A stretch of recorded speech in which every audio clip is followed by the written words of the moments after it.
சிவகங்கையில் கொலை செய்ய திட்டம் தீட்டிய 2 பேர் ட்ரோன் கேமரா உதவியுடன் பிடிபட்டனர். இது குறித்தான முழு விவரங்களோடு இணைகிறார் நமது செய்தியாளர் கதிரவன். கதிரவன், வணக்கம். என்ன நடந்தது? முழு விவரங்களையும் பதிவு செய்யலாம்.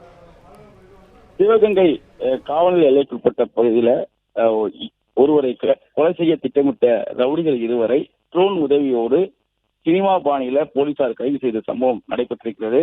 குறிப்பா சிவகங்கை காவல் நிலையத்துல HS ரவுடியாக இருப்பவர் வெற்றிவேல், இவருடைய மூத்த சகோதரி சந்தியா, இவர் 2023 உயிரிழந்திருக்கிறார். வரதட்சணை கொடுமை காரணமாக இவர் உயிரிழந்ததாக கூறப்படுகிறது. இது தொடர்பாக அவரது கணவர் சோமசுந்தரம் மற்றும் அவரது குடும்பத்தார் மீது வழக்கு பதிவு செய்து வழக்கு நிறைவேறி இருக்கிறது.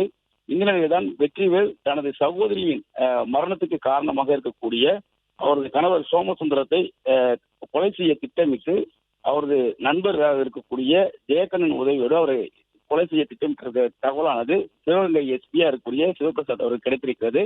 உடனடியாக போலீசார் அவர் மறைந்திருக்கக்கூடிய அந்த கிராமத்துக்கு சென்றிருக்கிறார்கள்.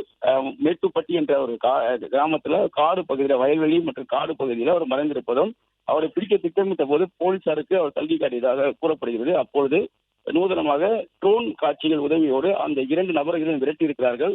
சுற்றி போலீசார் நின்ற நிலையில ட்ரோன் தன்னை கண்காணிக்க தெரிந்து கொண்ட அந்த ரவுடிகள் 2 வரும் ஓட்டம் பிடித்திருக்கிறார்கள்.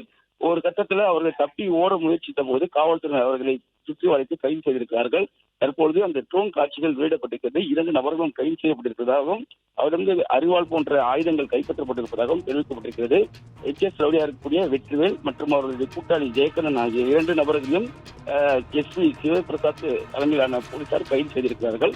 தொடர்ச்சியாக அவரிடம் விசாரணைகள் நடைபெற்று வருவதாகவும் தெரிவிக்கப்பட்டிருக்கிறது.